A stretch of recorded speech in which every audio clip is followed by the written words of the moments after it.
Hi, my name is Paul Anzalotti. I am the founder of the Amerasia Consulting Group, and today we are going to go over using LinkedIn for your MBA application. So, the agenda. I broke this presentation into two parts. Part one kind of talks about the basics, just your resume versus LinkedIn, what should be the same, what should be different, some hints and things that I've learned over the last 15 years of doing this. Part two, little different flavor. Basically, it's how to use LinkedIn to determine realistic goals, and then a few helpful search techniques. And finally, we'll wrap things up with a Q&A. All right, for starters, an apology. These slides are a bit text heavy. Couldn't find the right emoticons and GIFs, so hopefully you like the black and white. But anyway, for starters, the first thing you need to know about your resume and your LinkedIn profile, or your application and your LinkedIn profile, is that they need to match. Now, I know that may be an NSS, a no shit statement, but the reality is that you would be surprised, or maybe you wouldn't, how little attention applicants pay to their LinkedIn profile. So they submit everything and they feel like, okay, done, move on to the next school, whatever, go drink a beer, but not so fast. You really want to make sure that these pieces line up, especially if a school asks you for your LinkedIn profile address, or if you list it on your resume at the top, right? So, and I'll get into to what degree, but in the very least, they should not be inconsistent. And I know that may make sense and may be obvious, but you'll see what I mean, right? Okay, so with respect to your current work experience, what I actually recommend is having less information on your LinkedIn profile than the resume you submit with your business school app. And the reason are manyfold, but you just don't know who's going to be looking at your LinkedIn profile. That could be anybody in the world, for all time's sake, especially when we consider things like archive.org. Things never actually do go away on the internet. They stay there forever. So what you want to make sure that you do is, deliberately or inadvertently, you don't put anything out there that shows your hand or reveals what you're doing, like applying to business school. I'll give you an example. Oftentimes, when applicants start to update their LinkedIn profile, it is a clue that they're looking for a new job or they're applying to business school, right? Depends on the organization, depends on the conversations you may have had. Let things slip with your colleagues or even your boss, right? But the other thing, too, looking at this pragmatically, is that sometimes applicants tend to round up, I call it, right? They're a little liberal with the numbers. And this has the potential to really rub coworkers, bosses, potential employers, perhaps the wrong way, or at least be misleading or open up a lot of questions that you really don't want to have to answer, right? So be as conservative as possible, but beyond that with LinkedIn, but beyond that, if you list 20 or 100 different things on your resume, just know, like, dial it back and just list things more that are high level. Now, LinkedIn gives you all night and day. It gives you almost infinite space to list every single detail. Don't do that. Don't show your hand. Don't put yourself in an awkward situation, and just keep it high level. Keep it, give them something to talk about when you meet them, right? In person, whether that's during the interview or whatever. You know what I mean? All right, moving on. Next page here. Again, with respect to your previous work experience, right? And the last slide covered current work experience, more or less. Again, be as conservative as possible for many of the same reasons. Don't show your hand, right? But remember that admissions committees generally view your LinkedIn profile as more of an afterthought. There are some cases where they may not look at it after all. If they don't ask for it, they probably don't need it. They have all those application components in the online application that you filled out to the nines. But just know that I have personally known admissions committee people who have gone and looked at an applicant's amazing profile and just seen something really weak or confusing on their profile. So again, I hate to be too rudimentary to start this presentation off because I like starting things off with a bang, but just cover the basics, cross the I's, dot the T's, that type of thing with your LinkedIn profile. Okay. Moving on, right? So the bottom line here, time out before we move on. Keep it higher level. Don't dive into as many specifics as you would with your resume. And for the love of God, make sure nothing is inconsistent. You got it. All right. Now, moving on to the education section, same types of themes. Don't make sure nothing is inconsistent. But here with the education section is actually where I would be a little more liberal, right? So here's the deal. On your actual resume that you hand in to the admissions committee when you hit submit and pay your $250, the one thing you want to make sure is that on that resume, you are emphasizing your current work experience. That should be front and center because arguably your current work experience is where you are presently and where you're at your biggest and your baddest, right? This is where you're at the apex here. So it means sacrificing sections of the resume because it's got to be one page that are older and staler and probably not as impressive, right? Now, there's obviously different sections on a resume, but you want to start cutting out all those old things, even things you did from high school. Don't put things you did from high school on a resume, by the way. But you just start paring down all that stuff, emphasize the awesome stuff you're doing now. So certainly that stuff has some value, right? Where can it go? That's where it can go here on your LinkedIn profile, right? So listen, put it in the bullpen, take it out, put it on LinkedIn, done. But take it off your current resume, especially if you have like a bunch of scholarships and awards and you were student of the month every month back in the day, maybe even high school, or if you went to some super duper prep high school that's known for feeding Harvard, sure, you can put that stuff on there under education. All those certificates that you got for Microsoft, yada yada, or SAP this or whatever for some of you techie people that are on here. Okay, you can put that stuff on there as well, but you don't need to put all that stuff like MS Office Suite on your resume. Save it for LinkedIn. My God. Okay. Now, and I kind of jumped the gun a little bit here, but CFA, CA, CPA, Series 7, etc. Again, put that in your LinkedIn profile. Yes, you can put that on your resume, of course, but anything you put on your LinkedIn profile or anything you put on your resume, trust me, you're going to want to have documentation for that, right? So oftentimes the schools will ask you to upload that along with your transcripts into your online application. And of course, if you do pare some of these things down to align, whatever, you can really blow it out on your LinkedIn profile.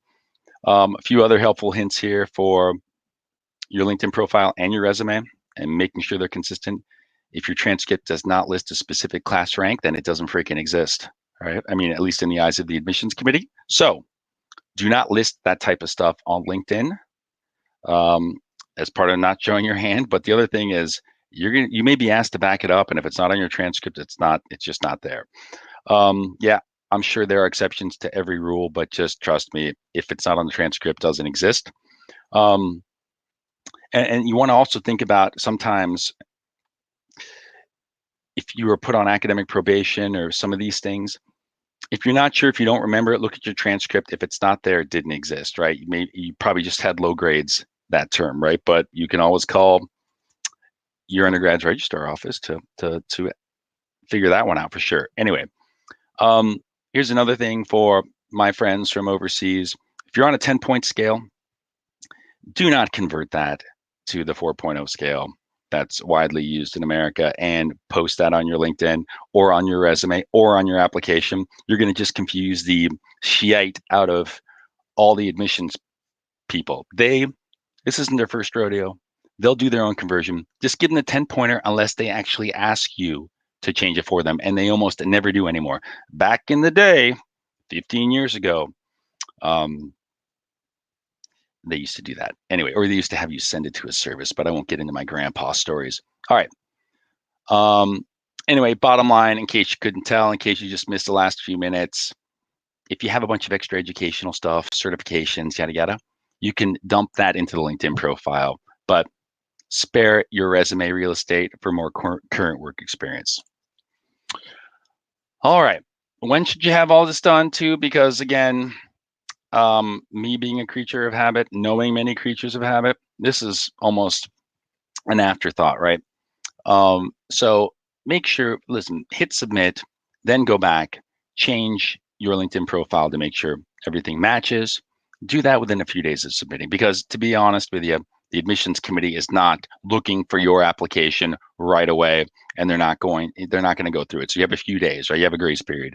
Um, you should have it done beforehand, but we know ourselves, right? Anyway, um, another thing too that I get asked is, what happens if I submit my application and things change? I get a new job, I get promoted, whatever happens at work. If it's an impending promotion that you know might or will happen or is expected to happen as you're applying, list that on your resume as impending or expected, right?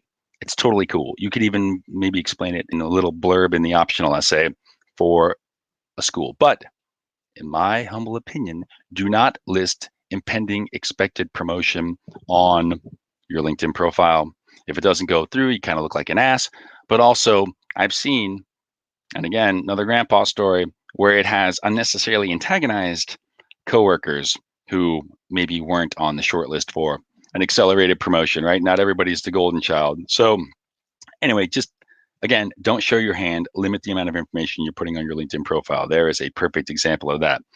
Um, if you do if you do switch employers, if you do get a promotion and it's official, you may consider waiting a few weeks before updating your LinkedIn profile or notifying the admissions committee. A lot of these schools, you cannot notify the admissions committee if something super duper wonderful like that happens. That's why you kind of want to put expected on your resume. But they don't want a whole bunch of extra or extraneous information coming in after the fact. Of course, during the interview, when they ask you, is there anything else you would like to add? You can bring up your super duper awesome promotion that you got that nobody else got. But with respect to your LinkedIn profile, you want to consider limiting the noise, right? Don't make a bunch of changes. Just let the dust settle, your new job, your new role, before adding more noise to the B school admissions mix, right? So you can let them know, just let them just take what they have, that snapshot of your profile, your LinkedIn profile, all the crap that you put in your application. Let them digest that, and then you can let them know later. Now, I know a lot of you will say, but isn't it going to make me more competitive? Okay, fine. If it's that much of a advantage, update everything, right? But just know, you don't want to overwhelm these guys, right? Um, they a lot of times they don't want to hear it. So prevent that by putting impending. Okay, moving on to the interests section on LinkedIn. Hey, okay, this is where times have changed over the years, I'll say. It used to be that nobody ever spoke about politics, religion, money, and I'm sure there's a few other things, right? Um, but I think a little bit has gone out the window the last 5 years, maybe, or maybe longer. But listen, ladies and gentlemen, take down anything you wouldn't feel comfortable sharing with your very socially conservative grandparents, right? Just whatever. You may think it's edgy or whatever, just nothing that makes the admissions committee question your somewhat solid judgment, right? So you just don't want them to think twice about who you are, right? So just play your cards close to your chest, right? That's why, again, I always say, try to limit the amount of information you reveal to the world about yourself on LinkedIn. You never know who's looking, right? Or archiving. All right. So again, you know the usual suspects, controversial politicians. We don't know anybody like that. Political groups, don't know anybody like that. Celebrities, my God. Religious movements and social causes. Again, ladies and gentlemen, we all have strong feelings or opinions or perspectives, and that is okay, right? Just like mom and dad said. But for the love of God, please use your best judgment when advertising these things to the rest of the world. Just because it's true doesn't mean everybody needs to know about it. All right. Also, with respect to your interests, and again, I could tell you a really good story. Maybe I will. But for that matter, make sure the contact email you use on your application, the one you list on your resume that you upload to your application, and the one you probably are using on LinkedIn, is not affiliated with any website or forum that advertises questionable behavior you may have engaged in when you were younger and much, much dumber, right? Now, while we're at it, make sure your email address is professional, right? Nothing sophomoric, nothing with Pokemon or in it, or cool guy, on fire at whatever, AOL.com. Nothing creepy, all right? And trust me, things can be lost in translation from country to country, culture to culture, decade to decade, right? Or open innuendo, for example, numbers like 6 9, for the love of God, please, right? I'm not kidding you. You'd be surprised. The bottom line, keep it as professional as possible, non-controversial. Okay, story time. You guys want to hear a story? I think we have some time. Had a person I knew, let's say.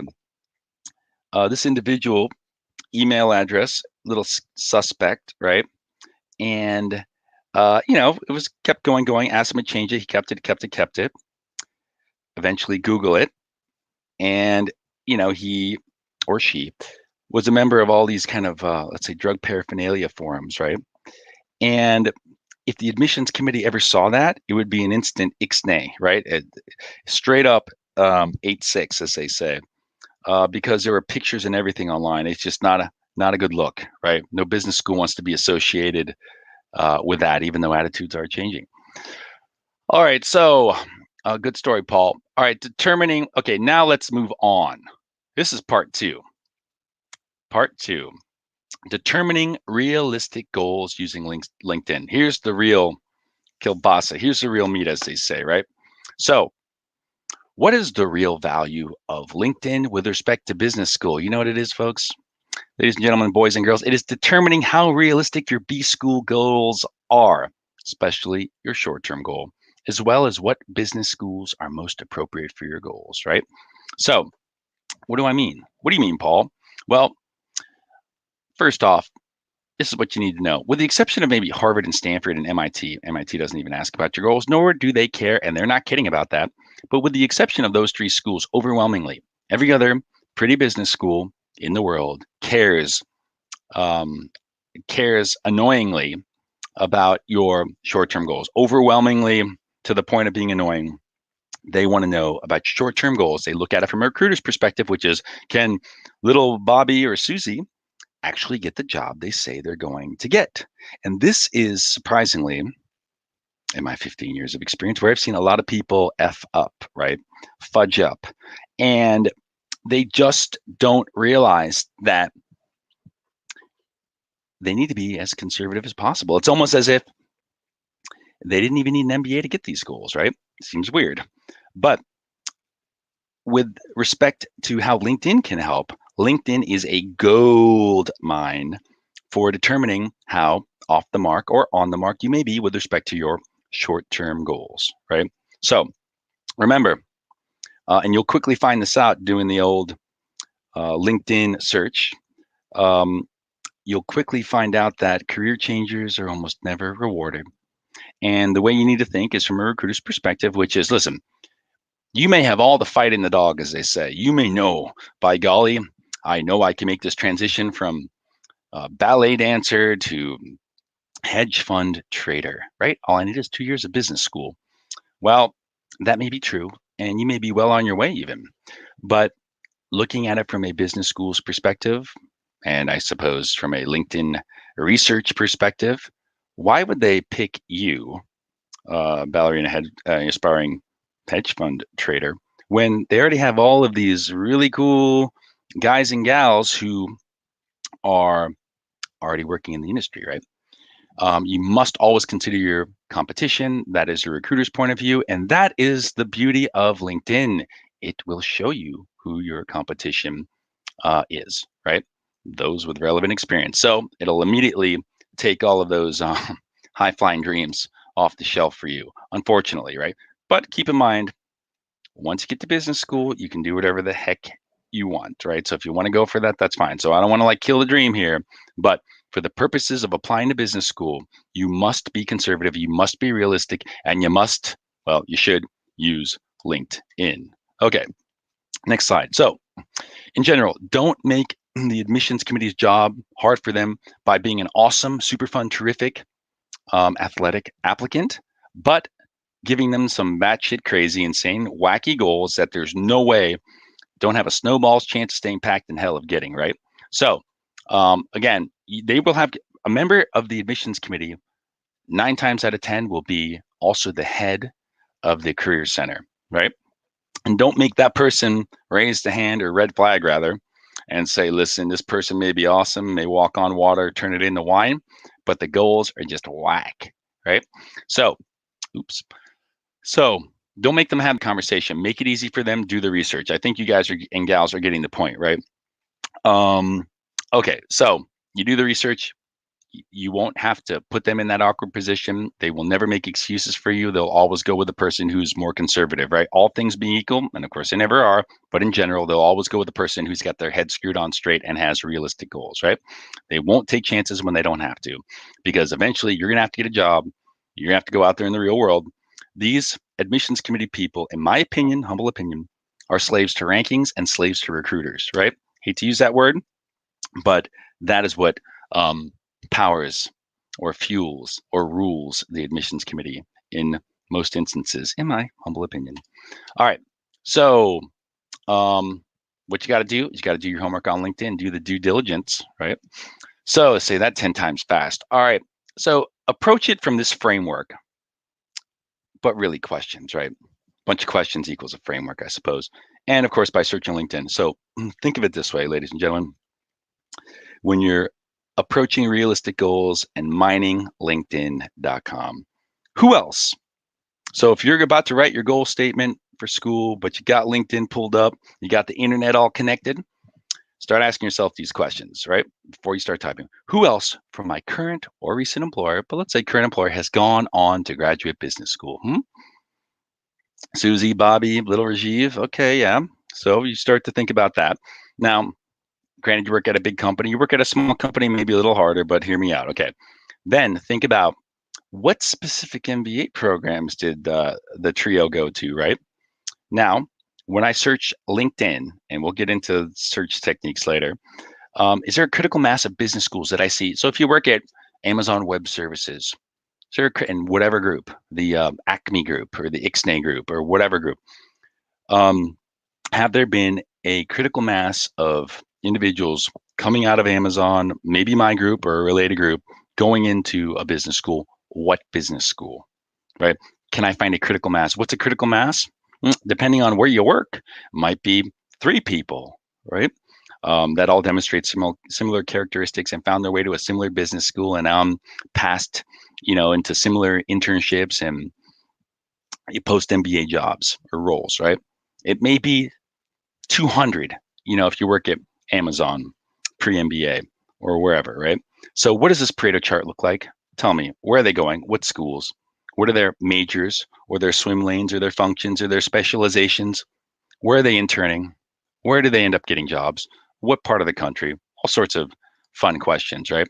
Oh, so, and then let's dig a little deeper, folks. When you're trying to figure out your goals using LinkedIn with respect to where you are now. So what titles did these colleagues hold before? So maybe you're at Amazon Web Service, maybe you're at Amazon and somebody's over at the old buy.com, otherwise known as Rakuten. Now, it's the Japanese Amazon, I suppose, or maybe Amazon is the American version of Rakuten. Okay, but getting back on point here, what titles did they have at Amazon or a similar organization, right? What did their progression look like? Is mine, meaning yours, is it just as good as theirs? Is it accelerated? Is it better? So if you've been fast tracked, okay, how fast? Is that better than, Johnny, Susie, and Rajiv? How much better? What about awards? Did I get the most special employee of the year award, biggest innovator of the decade award at work for pre-MBA? Don't worry about salary for now. Just don't worry. It just has to be commensurate with the title and geography. So just start looking, comparing, and seeing where the funnel leads to, where the yellow brick road leads to, and try to find that critical mass. It'll be easier for some places or another. If you can't find it at your place of work because you have a smaller company, whatever, let's say a smaller consulting company, it's more regional, whatever, specializes in med tech, find Deloitte's practice or Accenture's practice or BCG's practice or whoever's practice that does these types of med tech, whatever type of tech, see where those individuals are going. Look, it's not, try to make it an apples to apples analysis, even though it can never be, because different firms, different strokes, different folks, but try to see how you measure up, right? Now, if you see a business school, for example, only accepts people from Bain, BCG, or McKinsey, well, then you may start widening your range a little bit if they've never accepted anybody from, Acme Consulting. But just know, um, that's how you start determining where the right schools are. If you know they already have a propensity or natural inclination for accepting people who have these types of consulting backgrounds for a certain type of industry, look there, young man and woman. Okay.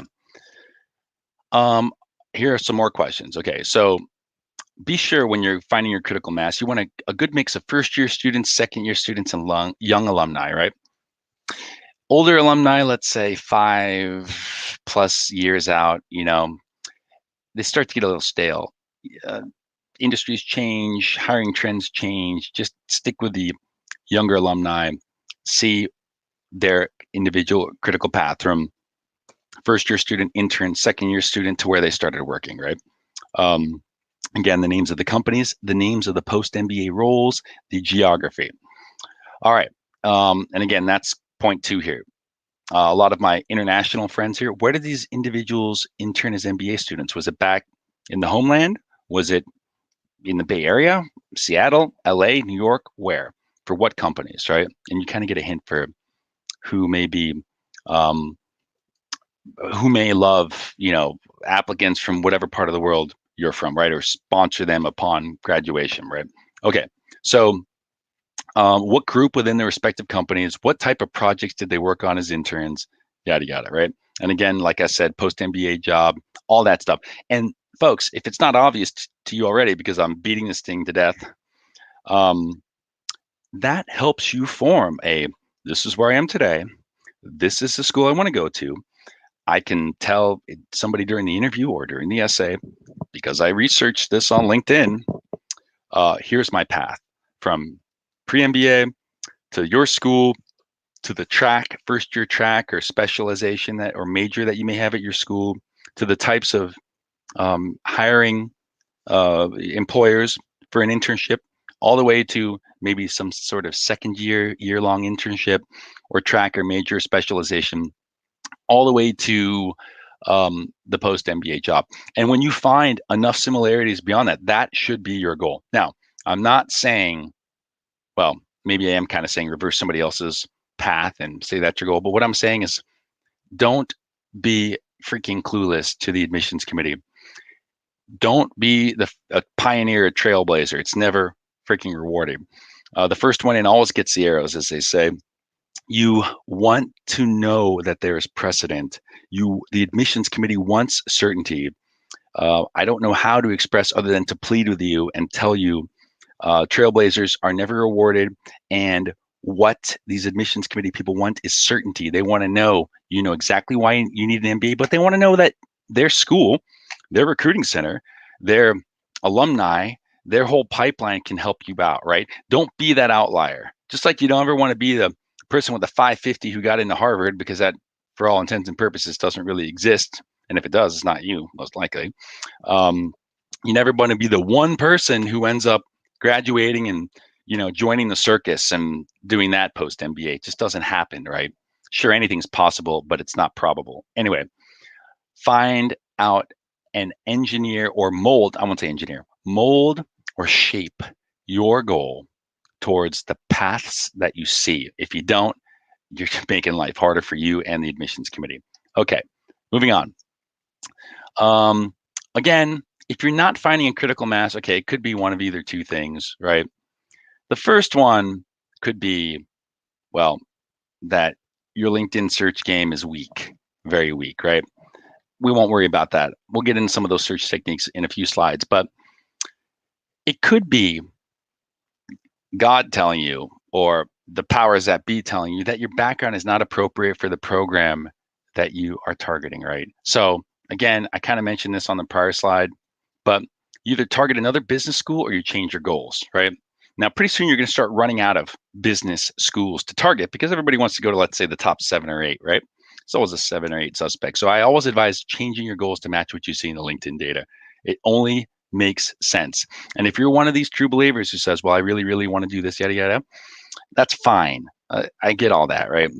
The world needs true believers, dreamers, and all that stuff. But you just, a business school won't be able to help you. And you're spending a lot of money and you're losing a lot of salary to go to a program where you're not going to be very happy if you just force fit something that isn't going to work. You probably won't get in. But just know, business school might not even be right for you at that point if you have to change your goal so much, right? Anyway, what's my point? My point is match what you see. If you cannot do that, go apply to another graduate school, change your degree entirely. All right. So, yeah, so just know that if you don't see anybody at a top business school with your type of goals or path, right, don't be stubborn, because that's not just going to be a problem at Booth or Kellogg. It's going to be a problem at Wharton. It's going to be a problem at Columbia. It's going to be a problem pretty much at all of them, because for the most part, these schools accept certain types of people in general, and they pump out certain types of graduates in general, right? So don't be a unique snowflake. All right. And STG here means short-term goals, and then you'll see LTG here on some of these slides, which means long-term goals. All right. Moving on. So what about developing your long-term goals? So the past slides are about short-term goals. All right. Now, this is where you have, so dreamers, this is where you have a lot of leeway here. So start reviewing the profiles of alumni who have graduated longer ago, okay, plus 5 years, whatever, even really 10 plus years. Where did they end up?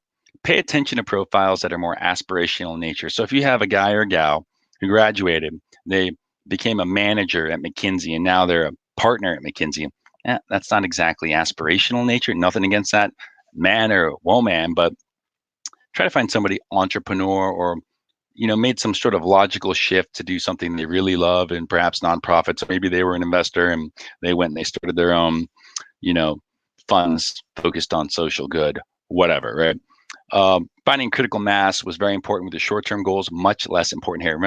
Remember, besides Harvard and Stanford, these schools really don't care too much about your long-term goal. Now, I know every admissions person who may ever see this is going to say that's bullshit, Paul.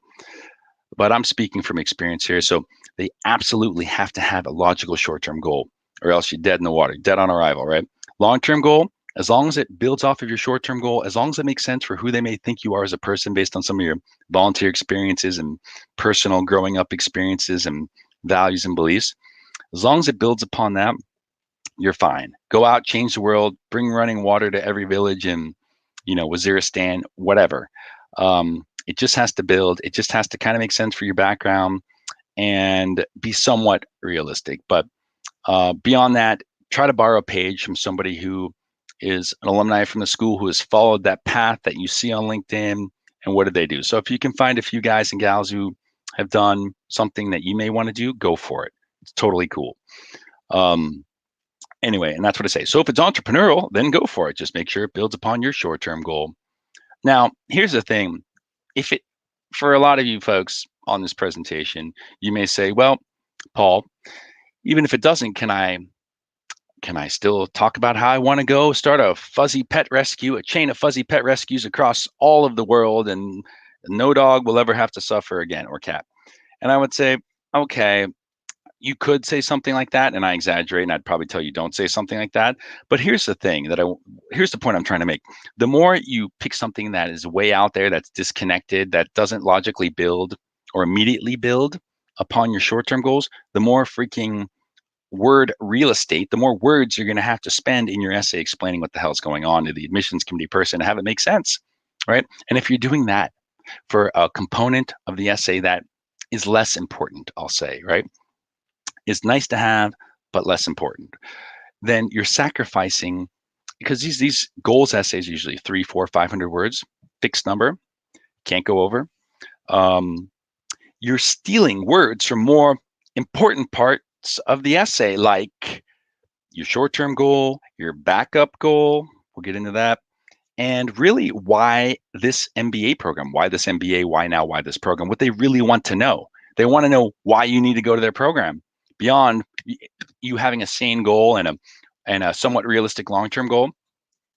Have a long-term goal that doesn't need to be freaking over-explained, like I'm over-explaining this explanation, so that you can move on because it's almost immediately logical to any reader, and move on to components like why this MBA program, which is important because if you give them a lame or tepid or lukewarm why your MBA program, you may have the world's most perfect short-term goal and long-term goal, but they're going to think you don't actually want to go to their school.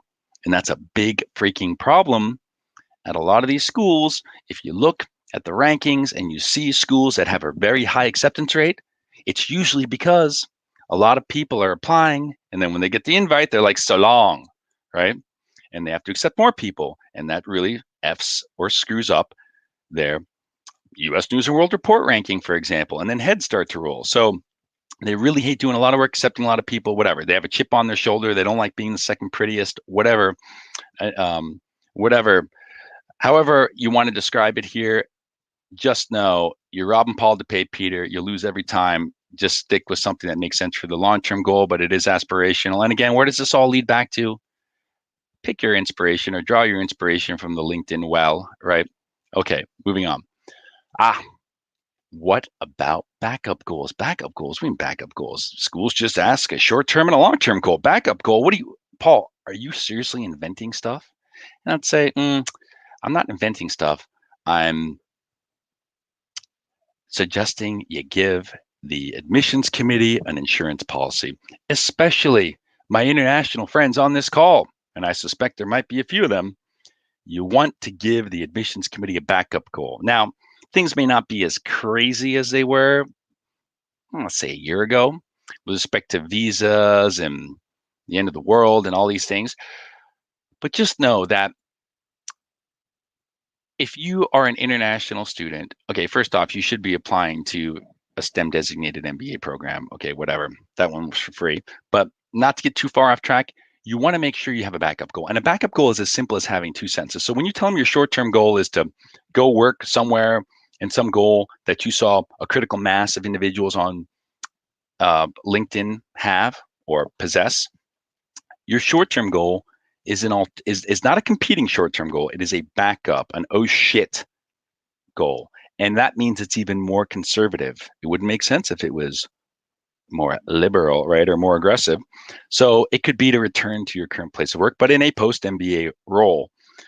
It could be instead of, going and working for McKinsey in their yada yada practice, it could be going in-house for a major firm in the yada yada industry that has an in-house consulting group, right? Full of ex-Bainey's, BCGers, and McKinseyers, right? That's even a word. But that could be your backup goal, right? So a lot of times returning your company would never be an option. It just simply wouldn't make sense as a backup goal. Okay, fair enough. Then pick something that's in-house if you want to be a consultant, right? All right. It just needs to be more conservative. It needs to be yet it needs to be an alternative path towards your more aspirational long-term goal. And again, I wanted to throw this in here since we were pretty much covering goals. Look at the Pareto chart of people or careers or short-term or immediate post-MBA jobs that you find on LinkedIn. And if it helps get you to your long-term goal, if it makes sense as a parallel but kind of secondary short-term path, then you could use it, right, as that backup. So anyway, clear as mud. Now, the fun part. Okay, I'm not going to purport to be a LinkedIn search expert, but I'm not too bad. But here's the thing. Now, with all this great stuff that I've just told you, it'll all be for naught if you don't understand how to use LinkedIn. This is my opinion. Some people call it awesome. Some people like me may call it kind of crappy, but LinkedIn search leaves a little to be desired, I found, especially if you don't pay for that upgrade, whiz bang. I even forgot what they called it. It's so awesome. But They make you pay $100, $200, whatever it is a year, an arm and a leg, your firstborn, for this enhanced search capability. They also limit the number of searches you have. It becomes pretty frustrating. So anyway, before I get into that, and there's a solution for that. But before I get into that, let's cover the basics. Listen, all schools, in case you didn't know, all schools, all employers, for the most part, will have their own page. Here's UCLA Anderson's, right? You can go search for UCLA Anderson. Their homepage pops up. Now, UCLA Anderson only has an MBA program. There's some, like the Wharton School, you'll see that there's kind of this is an amalgamation of profiles from their undergraduate and their MBA program. But for the sake of this search example, UCLA Anderson, you go to their homepage, you type in product manager, and boom, look at this. I guess these are Paretos, but you'll see here that where do they live? Okay, US, thanks for that information. Where do they work? My God. So what does this tell us, ladies and gentlemen, boys and girls? This tells us that it would, as an initial stab of the knife here, well, if I want to apply to UCLA Anderson, get their illustrious MBA, and I want to work as a product manager, you have to have some sense of what you kind of want to do based on what you do now. And I want to go work as a post-MBA product manager. It looks like a good thing to say is that I could, in the short term, upon graduation from UCLA Anderson, I plan on working in product management for a tech firm such as an Amazon, Google, or Microsoft. Boom. In the Bay Area, or in the LA metro area, or the Bay Area, right? Whatever, something like that. There's a few Seattles in there. Hello, Microsoft, but and Amazon Web Services. But you see how you can start formulating the goals. Now, I would kind of tighten up this whole start year and end year up here. Start year 1900. Geez, I don't know if they'd still be working at an Amazon. Anyway, so, and then here you drill down, and below this, and I put these side by side, but below this you see that, there's Mr. Gaurav, Mr. Divyang, Moji. You start seeing the profiles here, right? And this is where you start clicking into these profiles, and I'll tell you why, right? And I'm jumping the gun here, but I'll tell you why. Listen, you're investigating Anderson, you're investigating product management. You kind of know where these guys and gals are working. You know where they're working in the United States. Okay, so the program's more or less regional, especially if the top 2 or 3 are on the West Coast, right? Top 4, top 5 are all on the left coast, right? But click on Mr. Gaurav, Hari, and Vita. Drill down, and this is, again, and I probably should have provided the screenshot, but we're all going to have to use our imaginations here. This is where you're definitely going to see all those elements of where they interned, where they're working now, of course, what they were doing beforehand, and where you can start measuring up to see how your experience approximates. But here is the bonus, right? You ready for the bonus? The bonus is oftentimes, especially with some of the more robust profiles, you'll see exactly what they were involved in at UCLA Anderson. Why is that useful? Why is that useful? Because when you write a goals essay, everyone, you're going to not only have to tell them your goals in the short and long term, of course, you're going to have to tell them why you want to go to Anderson, as an example, right? And the basic template for that is, I want to go to Anderson because it provides me the leadership and management knowledge I require to reach my goals, as well as the network. Okay. And it plugs the gap. It provides me the specific subject matter expertise to plug the gaps I have in those areas. For example, these 3 or 4 elective classes, name of class 1, 2, 3, 4, will plug that subject matter gap. I'll have the opportunity to apply what I've learned in class through this 1 and 2, example 1 and 2, hands-on learning experiences where I go out into the field and I whatever. Furthermore, leadership development, example 1 or 2 or 3, will help me develop and address that leadership gap. And finally, my involvement in these clubs and leadership fellows programs will help me fine-tune my leadership, apply it, yada, yada, yada, right?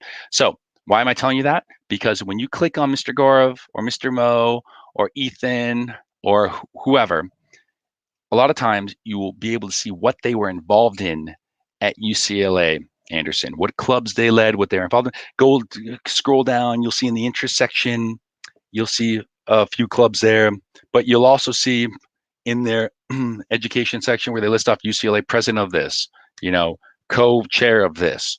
And it gives you a model or a template or a framework or whatever you want to call it, depending on where you work, for what you should start digging further into on the UCLA Anderson website, most likely.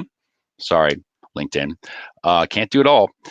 But where you can start digging in to read about what is this illustrious high-tech club that this guy, or gal would be involved in? What do they do there? What is his role? What conferences do they have? So when you go and you interview or when you write your essays and they ask, well, why do you want to come here? What are you going to get involved in? What are you going to contribute to while you're here? You have a template. Because if you look at, listen, there's nine faces here. You start drilling in, you realize, oh my God, 8 out of 9 are members of the product management club. That is crazy, right? You know what that means?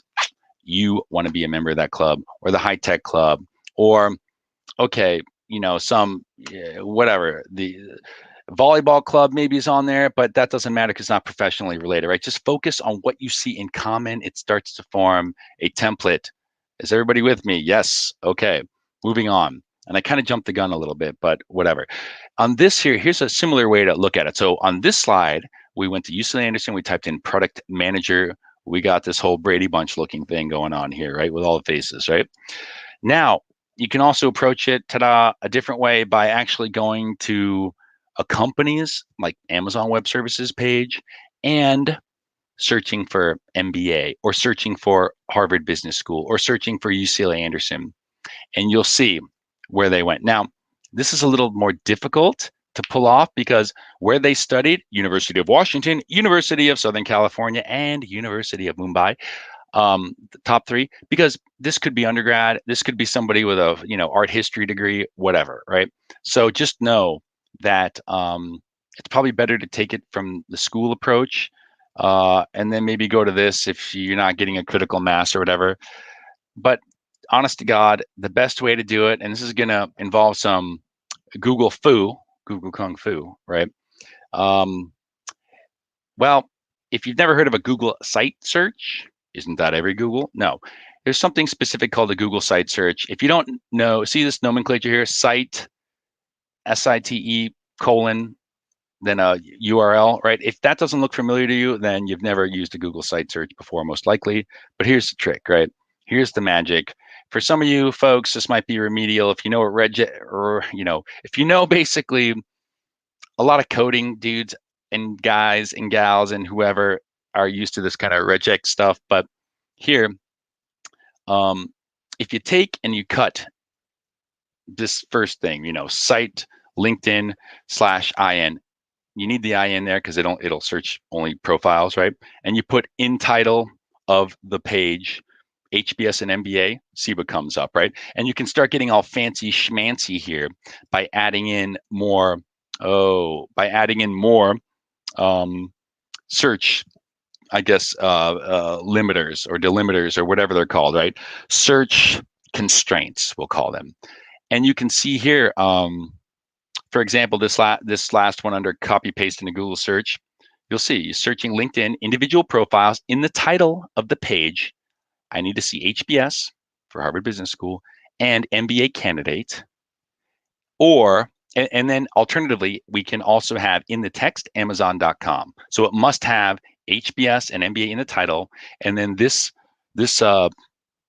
pipe, vertical pipe, I believe is an OR search operator. Don't really want to get into it, but in text in the body of the web page, it needs to see Amazon.com. You do something like that, chances are, booyakasha, what's going to come up? People who have interned at Amazon. I probably want to put Amazon at Amazon.com, who are MBA students currently at HBS, right? So you can get all real specific. Anyway, so, and then, for example, here, I just threw one in here for shits and grins, as they say, or shits and gigs, but site, LinkedIn.com, individual profiles in text in the body. So if something doesn't work when you do in title, then do in text. It's a little more general, but you get more results, right? I tried this with in title, Stanford GSB and Reliance, and it came up with like one result. Then I switched it to in text and boom, it was like manna from heaven.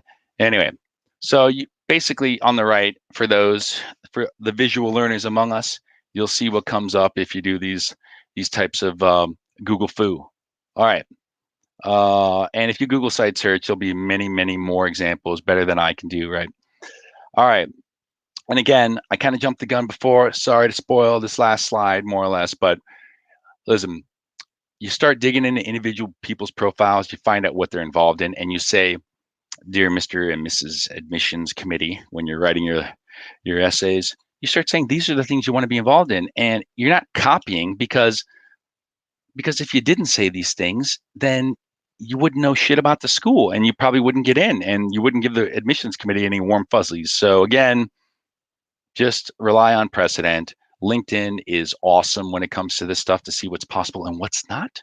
See if you have your head screwed on straight. And that's it. So, I guess this is the part where we get to the questions. And I see right now there are 10 comments. So let's see. Oh, it looks like it is blur.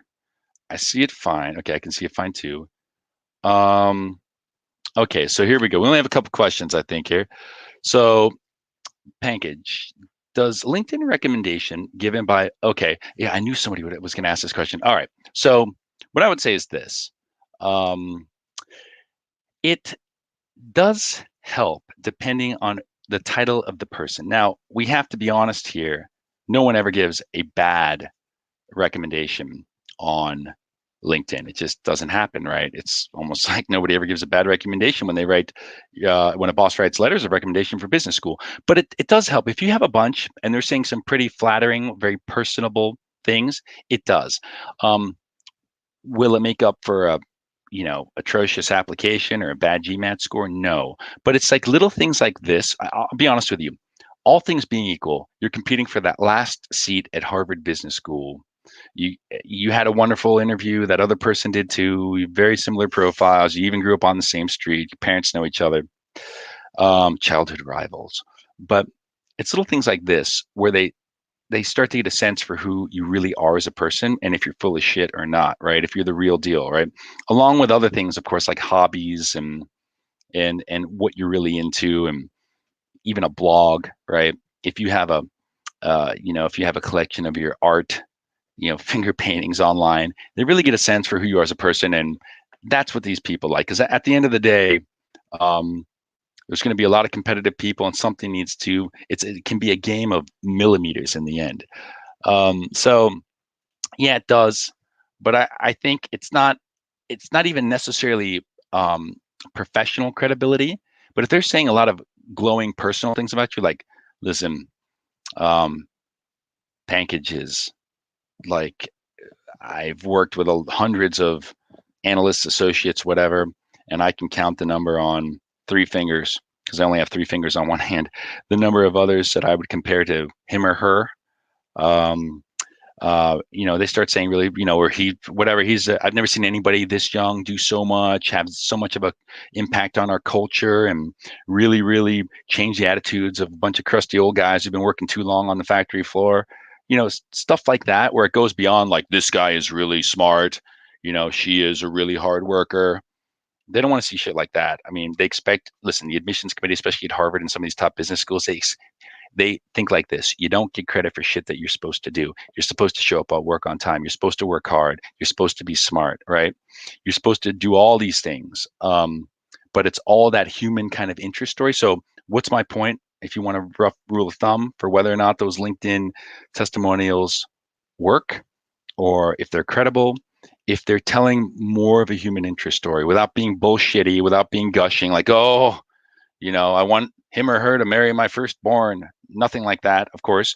But if they're really saying about how more of the human interest story, how you impacted people, perhaps changed the culture as much as you could, perhaps reversed typically shitty adversarial client consultant relationship, then yeah, put that in there. All right, so let me know if that answers your question. Okay, so Miss Sen, thank you for giving realistic advice. Your lips. Hey, my pleasure. My pleasure. All right. So MLK Jr., what up? Okay, question for you, Paul. When will you stop being totally reckless and start? I mean, that. Let me answer that last. All right. Thank you, Paul. Some great advice. Okay. Hi, Paul. Okay. Gil Goldman, if the outcome punishes career changes, what should people who plan to leverage an MBA to change their careers do? Should they hide it? No. Well, okay, Gil. It depends, like almost everything on earth. Um, the one thing that you should know is it depends really on what your background is. I don't necessarily know what your background is, but if you're from the military, let's say, you can't help but be a career changer, right? If you are a professional athlete, of course, you can't help but be a career changer. But what I would do is and this is why really kind of mining LinkedIn is is important, because let's say you are from a fairly unique background, entrepreneur, whatever. I mean, you run a flower shop, I don't know. You want to go and you have to start looking really hard. But if there is just one, so the critical mass for you, Gil, will maybe only be like one or two people that you can find. Like, let's say you want to go to Columbia, you run a flower shop, who runs a flower shop, you work in Hollywood, whatever.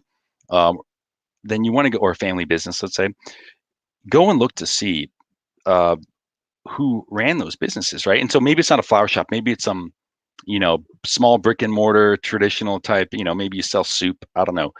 Find those people, right? So don't think flowers, think small brick and mortar, family owned business, whatever. Find those and see what they did.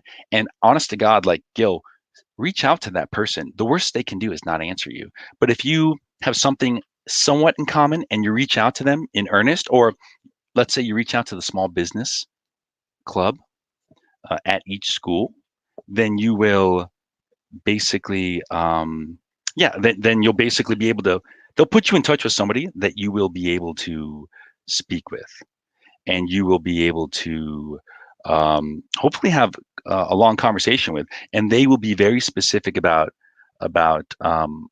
what classes you should take, what they may have even written in their essays, and give you that more personalized guidance. And of course, when you go apply, you want to say, I talked to, Susie Q, president of the Family Business Club, who told me all this stuff. So for you, um, if you can't help but be a career changer for whatever reason, then um, don't hide it. Just make okay. If it's because you come from a very, very unique background and there's not going to be a lot of you, you got to do the research, find the people, get their advice, right? Find them on LinkedIn, get their advice. But if, let's say, right now you work for an investment bank and you want to totally go work in tech product management, um, just know that you don't have to say that. That might be what you really, really believe that you want to do right now. But once you actually get into it, Gil, and you get to business school and you see that there's so many other people with prior experience, you may actually change what you want to do once you realize it is so amazingly difficult to do. So I would say, instead of waiting to business school to figure that out, do it ahead of time, because the more drastic this change is, the more it tells the admissions committee that you probably didn't do enough due diligence before applying to business school, because you don't know, or you lack the awareness of how you will be perceived by the admissions committee, by the career center. I always tell people this, Gil, and I'll tell you this, like, the most valuable 15 minutes that you could probably spend before you submit your application is when you is when you is like calling up, and trust me, they're not going to put you on like some blacklist or some like do not accept list. Call up the career center and sit down and say, hi, I'm Gil. I'm applying to your wonderful school this year. And before I kind of started completing the application, I wanted to speak with you as a member, like a career coach or somebody in the career center. I want to speak to you 5, 10, probably about 15 minutes about my goals, and really like how frame it like this: how the Career Center can help me, or help me, somebody like me, reach their goals. What resources do they offer? And straight up, the person in the Career Center will be like, well, we don't do that. We don't graduate MBAs who end up joining the circus, or whatever it is that you want to do, right? They will straight up tell you that. And they're not going to go run to the admissions committee and be like, if you get anybody named Gil, like, don't let them in, don't let them in. And so you eliminate a lot of that uncertainty. You control a huge variable in the process. I could maybe head south, and you really, really get a sense for what the admissions committee can do. So if you tell them, I want to join the circus with my MBA, and they all of a sudden just start like gagging on the phone, Gil, like, don't put yourself through that. Don't waste your time. Don't waste your money applying to business school. Like, reel it in. I'm not going to say tell the admissions committee something that they want to hear, because I think people should be truthful when applying. I mean, because this is a very important life decision, to be honest with you. But certainly, know your audience and tailor your expectations. You know the whole spiel. But don't be afraid. What's the bottom line? Don't be afraid to call the Career Center randomly and get somebody's ear. You will not. Listen, every time I give somebody that advice, they almost never do it. I don't know why, but it just maybe so awkward. But anyway, go do it and see what happens. All right. So, okay. So let's see. I probably beat that one to death, Gil. Anyway, hey, Paul, thanks for the awesome insight. Hey, what is the best way to address a gap in your resume due to COVID and you were forced to pick up an opportunity that isn't aligned with your actual goal? Okay. Well, like, let's say you got laid off or they had cuts and you had to go do something, it'll be okay. So for all, listen, many of you guys and gals on this call don't remember all the way back to 2008, but being an old man like me, I do. And so you get things like the financial crash of 2008, COVID of 2020, you get forgiven, right? You get a lot of leeway. They know shit happens. The admissions committee knows shit happens. So if you were trucking and your trajectory is good and you're going in a certain way, and everything's on the up and up, and then your company imploded, no fault of your own, you didn't blow up the trading floor, and then you had to go get something that basically to make ends meet, and not starve, and something more temporary, kind of in a holding pattern, even if it's not related, you just try to do the best you can. I mean, hopefully you're not delivering pizzas or something. Then so be it, right? You will be forgiven. Don't try to hide it. Don't try to pretend you're really working, for, some nonprofit, whatever. This is what I would tell you. Take that job, work there. It is what it is, right? You can explain it in an optional essay. It is an aberration. It is an outlier. But you know what you really should do? And I would, and I know it's adding more to the plate, but you should go and volunteer somewhere that does the type of work that you would want. Now, I'm not sure what your goal is, but if there is a, whatever it may be, like, go volunteer to mentor a startup, right? Or judge a business plan competition or whatever, or serve as a consultant to a nonprofit organization trying to turn their operations around, right? There's always some sort of volunteer organization that will allow you to do free work, right? Project based. Maybe you'll be in there with some really smart people from, an MBB, McKinsey, Bain, BCG, or whoever, right? Go do that. And that type of extraordinary effort, while you're not getting paid for it, while it kind of is a kick in the ass, while things aren't necessarily going, it shows that extraordinary effort that really tells the admissions committee you were placed in kind of a shit situation for reasons beyond your control, and you were able to make the most out of it, right? And that's what I'd recommend. And I know it's burning the candle at both ends, but man, just gonna have to kind of suck it up and do it. I mean, COVID sucks, and you just got to do it, man. All right. Okay. So Ken Chan says, "Hey Paul, what would you recommend for someone who's already worked for over 10 years and gone back to academics, undergrad, and planning to pursue an MBA? How can they leverage LinkedIn to share deets efficiently?" Well, I mean, so okay, so you've been working in industry and then you went back and finished up your undergrad, maybe at night or something or part-time. And then I mean, listen, your progression or your story here may be less traditional than others, but I don't think there's anything, I think you're saying, how can you leverage LinkedIn to share your details effectively, right? I mean, I don't think there's anything you need to do other than just tell it like it is, right? I mean, put down what actually happened. Make sure you explain it well enough so it doesn't confuse the shit out of somebody who's looking at it and doesn't know your background, right? Doesn't know all the twists and turns, right? So you may have to be a bit more descriptive. I always say, don't you don't have to show your whole hand, but do that, right? Um, and that's basically all you can do. And the thing is that if you spin it correctly in an essay, not on LinkedIn necessarily, you can come out looking very, very good for something like this. So let's say you had to start working early because you needed to take care of the rest of the family. Maybe there was a tragedy, maybe whatever. It was absolutely necessary. And you, through hard work, through a lot of grit, ended up fulfilling your dreams of going back to school and all stuff. You can turn it into a Rudy type story, which is a movie about a guy on a football team. Anyway, you can turn it into that. So schools that have essays like "What Matters Most to You" or Harvard's "Tell Us Anything That You Want" that we wouldn't already freaking know already because we're not stupid. Schools that ask for these more personal essays about what motivates you. Booth has one. I think Kellogg has one now.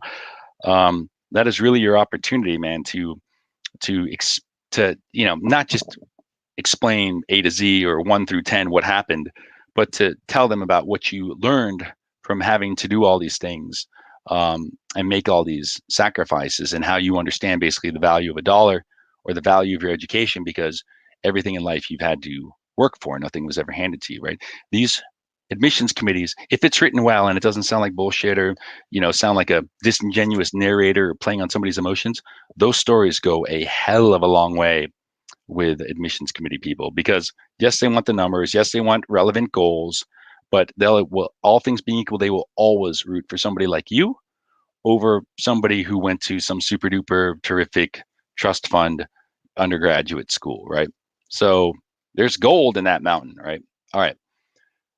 Um, all right, what else is there? Thank you, Paul. Okay, don't forget to, yeah, I mean, you guys see my email address up here on the slide, so just email me with any questions. If you don't have any more now, I'll hang out for a few more minutes. But other than that, just hit me up on the emails and away we go.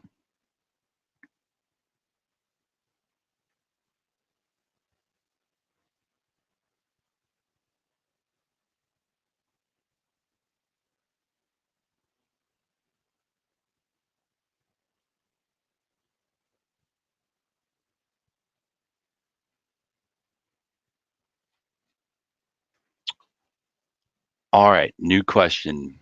Here we go. What would a competitive GMAT score be for top business schools? Well, here's a simple answer for this. I mean, look at the list of the top business schools, top 20 or so, and their average GMAT score. But, let's say this is your first day looking at business schools. I mean, to be honest with you, the floor would probably be about a 720, right? I mean, the absolute minimum floor would have to be 700, right? But I would say 720, 730. Once you start getting like 750, 760, by the way, ladies and gentlemen, that's when you start getting money, especially when you start creeping up into the 760s, 780s. That's when you start getting half rides, even full rides, depending on the ranking of the school. But at a bare minimum, listen, if you can't reach the average 720, 730 at most schools, what I would say, to be honest with you, is take the GMAT and you're studying for it, put it on the shelf, start studying for the GRE. My opinion of the GRE is it's a get out of jail free card for the admissions committee. What do I mean by that? The GMAT will be reported to all of these illustrious rankings, US News, Business Week, Financial Times, whatever. And it will drag down the rankings if you aren't at the average, more or less, right? Listen, there'll always be people who get above or below, but just trust me, you want to be at that or above, at the average or above.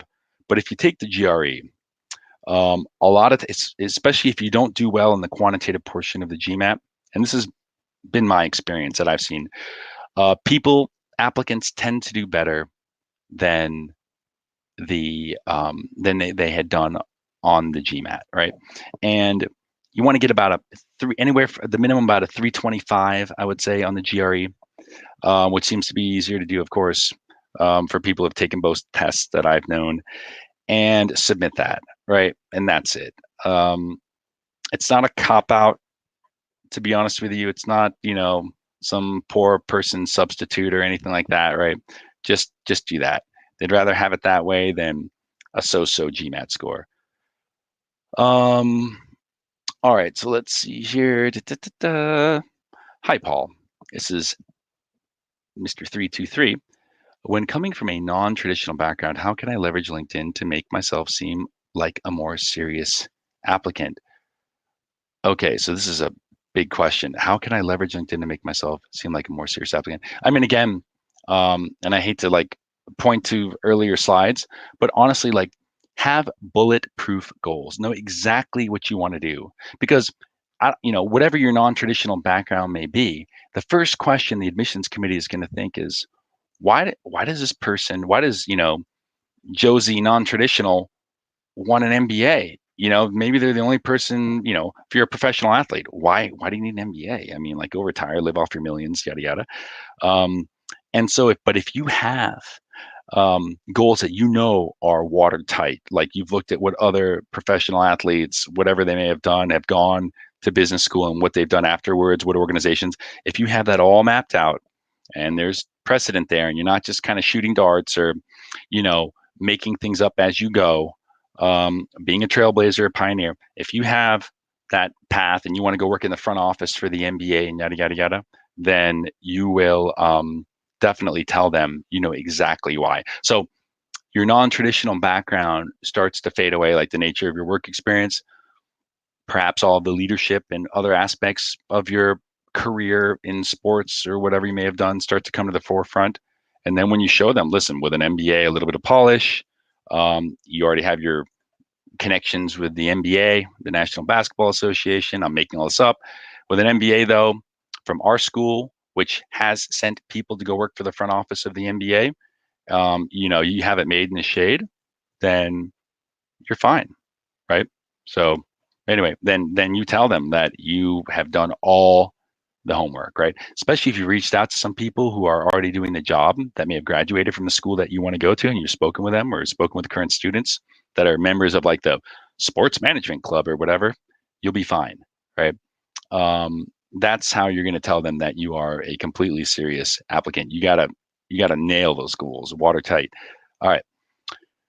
So Ridi Bora says, do you have any advice for someone that took a break for 3 years for personal family reasons and wants to lean back in aiming for, do you have any advice for someone that took a break for 3 years for personal family reasons and wants to lean back in? I mean, oh man, 3 years. I would ask you beyond the personal family reasons, right? Maybe taking care of somebody's health or whatever may have happened. What else were you doing during that time in terms of work? Was it no work at all? Were you maybe volunteering and running some projects beyond the family responsibilities? Were the family reasons like to take care of a family business or something like that?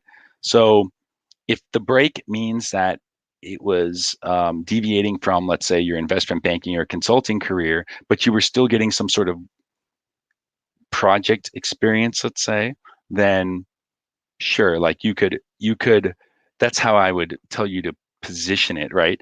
But hopefully during that time, you were still engaging something that you loved or passionate about, I don't know, finance or whatever it may have been. I mean, it's going to be tough. Depending on how old you are, I might even say you should pick up a job in industry for 1-2 years, 1 year at a minimum, and then apply to an MBA program. Again, there's so many variables here I don't know about that would, this would require like an hour-long conversation maybe, but so email me with some of the details. But it can be done. I just don't know how much of a break it was from what it is that you want to do. And of course, it all depends on what it is that you want to do. All right. I'm sorry for such a vague answer, but I just need more details. All right. So next question. What are your views on Masters in Management, MIM versus MBA? Should one pursue MIM just after their undergrad or get some work experience and do their MBA? Okay. I always say get some work experience. I mean, you want to be, okay. The biggest thing about an MBA is not necessarily what you learn in the book or in class, but it's, what's the difference between North Dakota State's MBA and Harvard's MBA, right? Besides maybe the weather. You're paying for a network. I mean, I hate to be as whatever is that, but you're paying for a better network. And that's the biggest thing you're going to take away from business school. And I'm not just talking about friendships. I'm talking about people who have access to resources that you will need to do cool shit, right? And so if you're in a master's in management in the classroom, it's going to be very much like an undergraduate classroom where nobody really has anything to add because nobody's ever really done stuff. No one can call bullshit on the material that you're learning in class, right? And so that's, so it's like kind of the blind leading the blind a little bit. I hate to say that, but I just don't see where the pragmatic real world experience comes in when you have to analyze some of these cases and just give a realistic assessment and not something that's the product of, the summation of some cells on a sheet, right?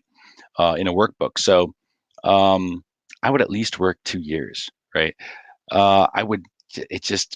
Listen, these early MBA programs where you can go straight out of one into the other, I just would never recommend that. And that gets to my other point that I was making a few minutes ago, which is you want to be around people who can get you access to money, resources, connections, introductions to whoever you need to realize the dreams that you want in the longer run, or just get the job that you want in the short term. Dude, people in MIM programs, most likely, and I don't want to paint everything with a broad brush, but they're just not going to be able to do that. They're just not. So that's it. So you're going to be wasting, I won't say wasting because you are learning, but it's just not going to be, listen, you've got to take 2 years out of your freaking life to do something, you want to do it right. Just work for 2 years. It will not kill you. And the payoff will be much better. All right. I got 3.5 years of work experience, but EU schools have 6 to 7 average work admits. Do I gain some work experience and then apply looking for EU schools only? Okay. So a lot of these EU programs, by the way, depending on the school, some of them require you to submit your resume before you even apply, right? Not all of them, but some of them. And they'll straight up tell you whether or not to apply, right? They're good like that. Not all of them, but never be afraid to call up an admissions office or email them and try to get 15 minutes on the phone with an admissions officer. So after round 2, round 3, they're not going to be doing anything really. Try to get on their radar and have a conversation with them over the phone. And again, don't worry about asking dumb questions, stupid questions. Your question here is a relevant one, and ask him about that, right? But really, it's like this is a situation where it's the fight in the dog, so to speak. So what is the quality of those 3.5 years of work experience?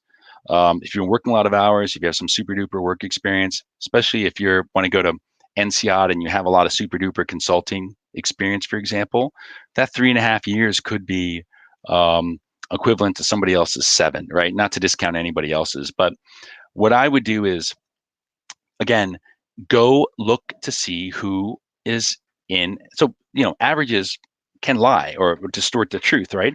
So go look to see, again, LinkedIn, NCOD, and go and look and see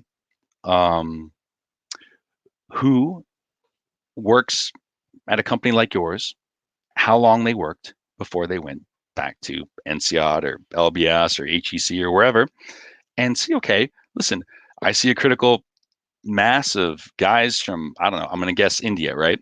Who, graduated, only worked 3.5, 4 years, and then took off and went to INSEAD. I see, I can find 10 profiles here over the last 5 years, right? Or 20 or however many. And that should tell you something. So even before you get on the call with somebody from admissions, if you want to do that, and it's totally cool to do that, you already have a good sense for what is behind that 8 years of work experience. That's all. So anyway, right? Just take averages for what they are. Yeah, I mean, for some reason, Europe's always been a little older in terms of the ages, but I don't let that dissuade you, man. Just dig a little deeper, have a phone call, and then make your decision. All right. So also, how much, Sayan says, how much language and location playing a role in deciding schools? Do I have to learn Spanish or French for SADE and HEC respectively? And tend to work in the UK post MBA. Okay. So, all right, HEC, you don't have to know. They will teach class. I think there's a couple of different options, right? Usually these schools will have options, like you can take the classes all in English or you can take them in French or a mix, right? So you want to look at each individual curriculum. That being said, if you want to go work in France after you graduate from HEC, brother, you're going to need to learn how to speak French. I mean, especially if you want to go into consulting, they like to hire local. You're gonna, whether you like it, don't expect them to speak English, even if they do at the workplace.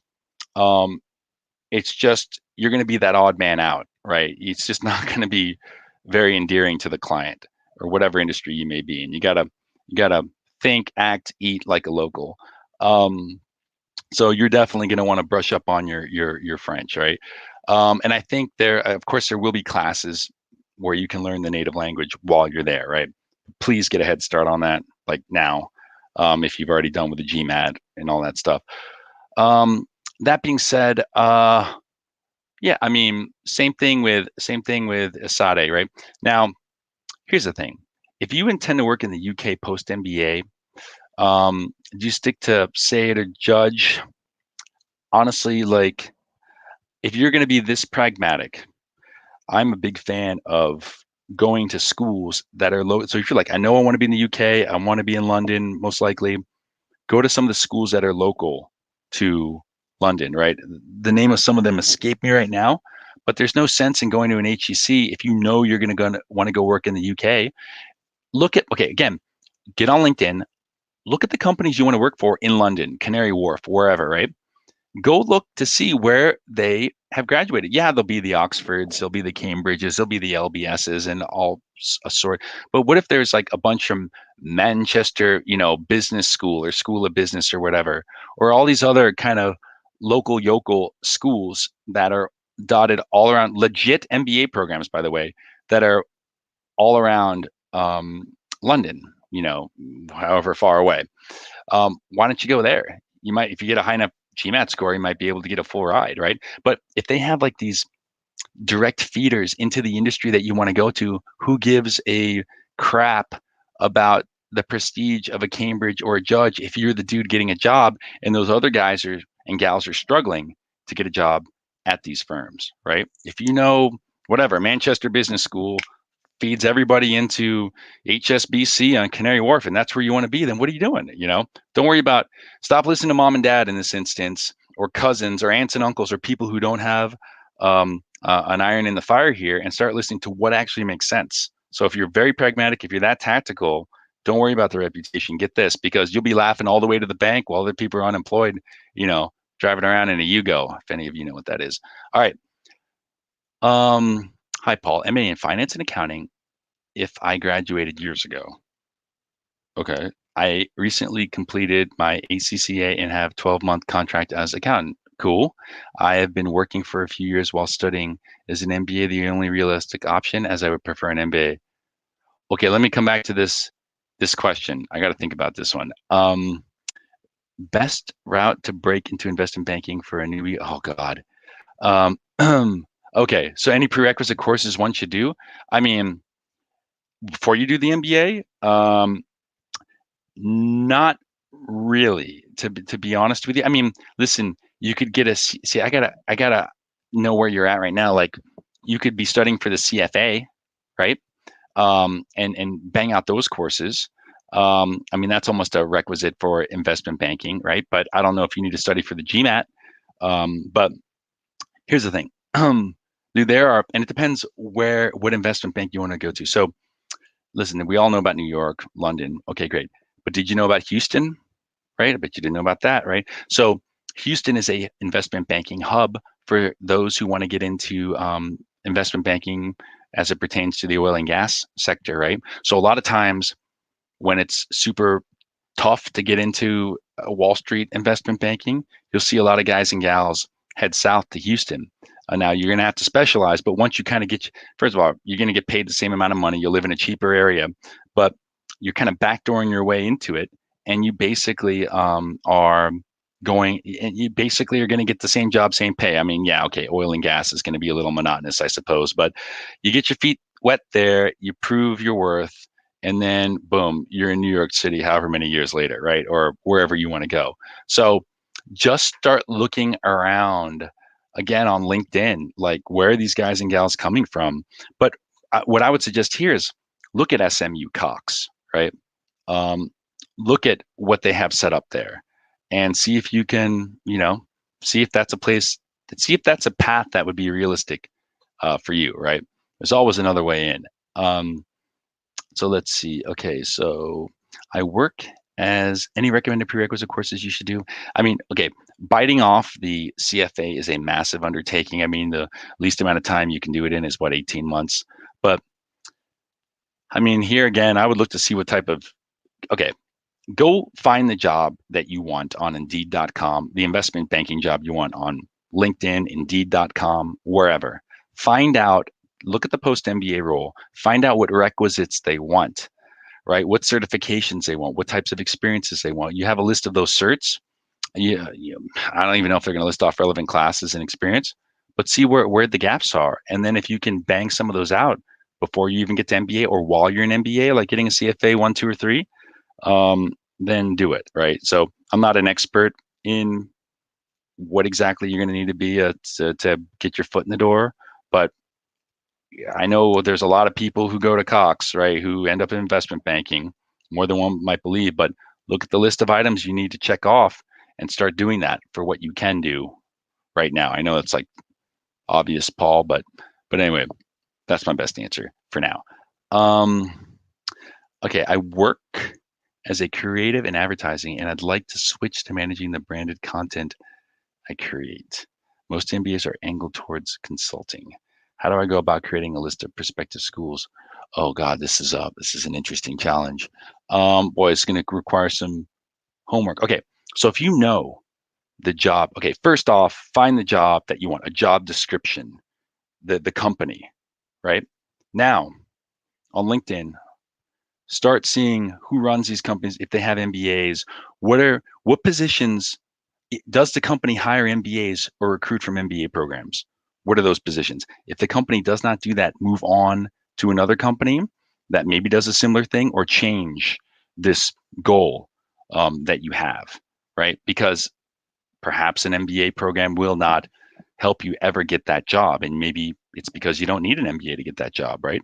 So you need to find the job description, including an MBA in that job description.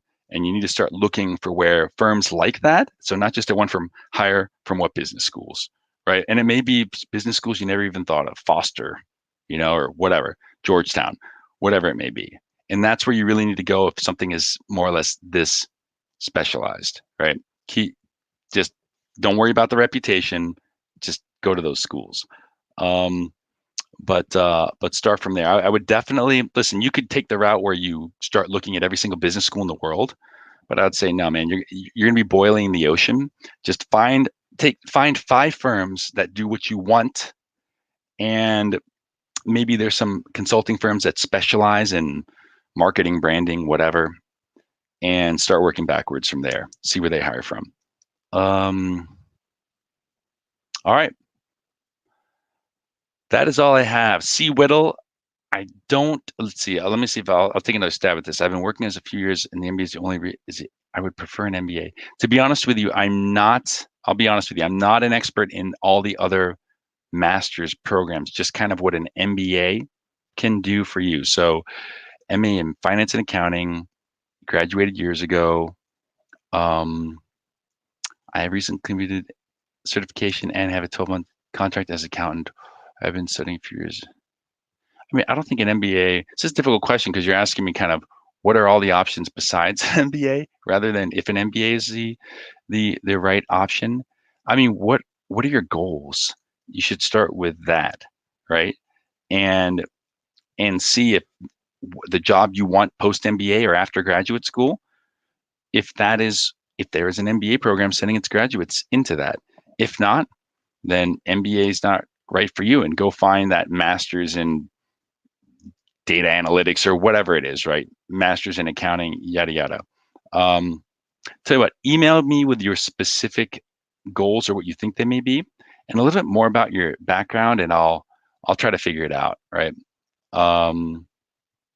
But yeah, folks, that's all the time, unfortunately, I have for today.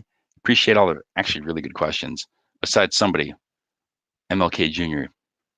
I'm not sure about that one question, but anyway, besides that, thank you, everybody. Email me if you have any questions. And that's it.